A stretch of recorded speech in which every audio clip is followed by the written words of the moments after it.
Hello everybody and welcome to the 35th and final video in my Richard Laymon horror novel review series. 6 months ago I started this with The Stake and we end today with The Lake. So let's get straight into it then. Here is the cover art by Steve Crisp. It's a really good one, this spooky old abandoned house in the middle of a foggy lake. It comes in at 442 pages and here's the back, which is a bit of a vague synopsis, but anyway, it says, Lee is young, rebellious, and beautiful, and she yearns for a summer of excitement by the lake. Maybe she'll find it in the arms of the handsome boy who rows her out to the abandoned beach house, or maybe she'll stumble into a legacy of terror which will shatter her life. 18 years on, Deanna has no knowledge of her mother's troubled past. She just wants to make out somewhere cool with her boyfriend. But when the horrors of the past meet the perils of the present, both mother and daughter are plunged into a nightmare of blood and terror from which there is no escape. So yeah, after Laymon's death, 3 novels came along, Amara, The Lake, and The Glory Bus. And the question that I ask myself now is the same question I asked with those other books. It's, did Richard Laymon actually write this? And if yes, how much of it did he write? My answer is similar to the answer I gave when I reviewed the novel Amara. I think that he wrote most, if not all, of the elements of this, but I don't think he assembled it in quite this way. What seems to have happened here is that the main part of the book is either a rejected or, for whatever other reason, unpublished novel that he wrote in the mid-80s. And to flesh things out a little, an editor somewhere has spliced into it, say, an unpublished short story and fragments of ideas he had lying around. Because there are episodes in this book that, even for Richard Laymon, feel very random and irrelevant to the plot. We have like a psychotic chef who gets molested by a giant troll.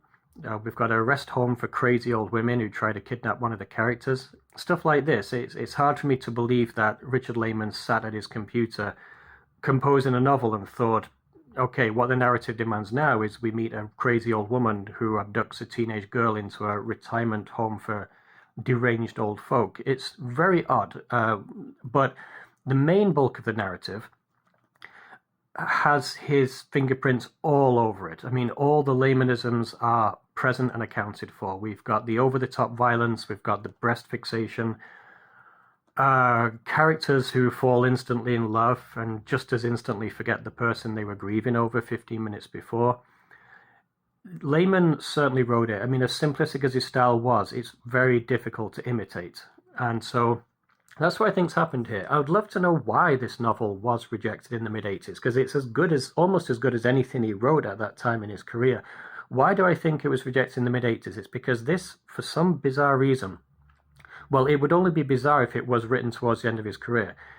It's set in 1986, and it is it's definitely set in the 80s. I mean, it was written in the 80s is what I'm saying. There's no logical reason why Laymon would decide in the year 2000, say, to just set a novel in 1986. It doesn't make any sense to me. So anyway, let me talk about the main plot here. So in 1968, an 18-year-old rebellious hippie girl called Lee, she gets sent away by her parents to live with her aunt and uncle, and that's after getting caught up in some Vietnam War protests. When she gets to the lake, she pines to meet a guy for some summer romance, and soon enough she does. Laymon then gives us, the usual story. Boy meets girl, boy romances girl on his canoe, boy takes girl to an abandoned house in the forest, boy crashes through the bedroom floor after sex and smashes his brains all over the kitchen floor below. I think that Laymon was shooting for a great tragic love story here, but honestly, I found the whole thing absolutely hilarious. Anyway, after that brief tryst, Lee ends up getting sent back home, and now she's pregnant with Diana. And then the action shifts 18 years to 1986, where history starts to repeat itself, insofar as Diana's boyfriend is also killed, and now mother Lee and daughter Diana are being stalked or pursued by somebody. Now, this book, I said film because this book is basically a slasher film told in prose. It's got all the elements of a slasher, and I think that this would have really been a good adaptation for like a straight-to-VHS film in the mid-80s, because it has the feel and the atmosphere of a slasher film. Having said that, there isn't a great deal of mystery about who the bad guy is.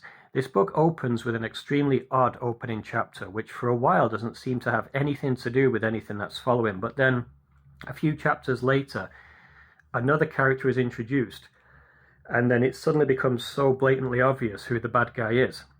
Now, I don't know whether Laymon intended to make it so obvious who the killer is, who the baddie is, but in any case, I actually found it to be a strength of the book that it's known early on who he is, because it adds to the tension whenever this guy is around the family. I think it's called dramatic irony, isn't it? When the reader or the audience knows more than the characters. It's a literary technique, and when used well, it's very effective. And it was for me here. I liked this bad guy. I also want to say that this is, by Laymon's standards, a complex bad guy. This is, in my review of The Glory Bus, the other posthumous novel of his, I had said that the baddie in that was very well drawn for Laymon's standards. The same here. So, again, I'm very confused about when this was composed, because on the one hand, it's some of his most mature writing, but I also can't believe that it was written towards the end of his career, just because of the setting, like I said.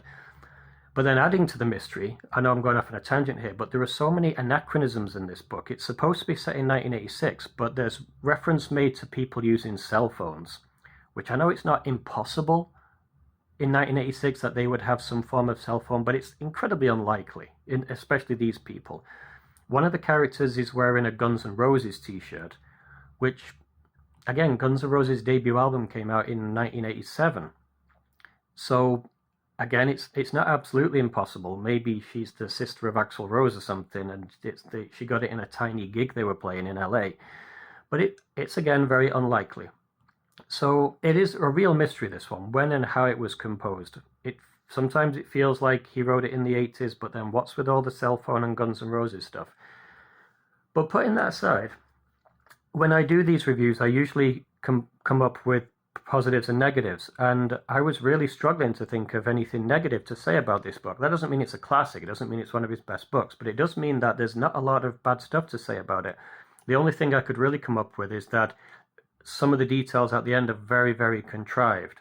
There's a character called Sheena, the sister of one of the boy who Deanna falls in love with, and the revelation about her is absolutely ridiculous and unbelievable. But honestly, that aside, this was a very readable book. I had a really good time with this. There was no point where I was bored or wanted to put it down. I was either interested or excited or laughing, like I said, the guy who falls through the floor. It's supposed to be tragic, but it is hilarious. So all I can do here is really talk about the positives, which I'm happy I'm able to do that for this last video. I'm happy I'm able to go out on a positive. So the positives are, like I said, it is very well paced, despite what I said about the short story stuff, the vignette stuff, which seems to have been put in there by his editors. It doesn't detract actually from the flow of the narrative, because it is brief when it happens, and it's fun above all else. It's weird and it's fun. It's a tense narrative in places involving the killer, because like I said, the killer, the bad guy, he is a well-drawn psychopath. He's not just the usual one-dimensional cardboard cutout villain that Laymon sometimes gave to us. This guy has depth, and this guy has a threatening presence about him. I liked the setting. The stuff set in 1968 is well depicted, I thought. It's obvious that, Laymon knew what he was talking about here in terms of he mentions the music of the time, he mentions some of the films and the film stars and the TV of the time, but he also depicts, he portrays a good family dynamic between the aunt and the uncle and young Lee, 18-year-old Lee, and contrasts that with Lee and her mother and father, who are far more strict. Her aunt and uncle are like these free spirit people. Her parents are very conservative people. He did that quite well. And another very good thing about this book that I liked and appreciated and even admired is how Laymon has the present mirror the past.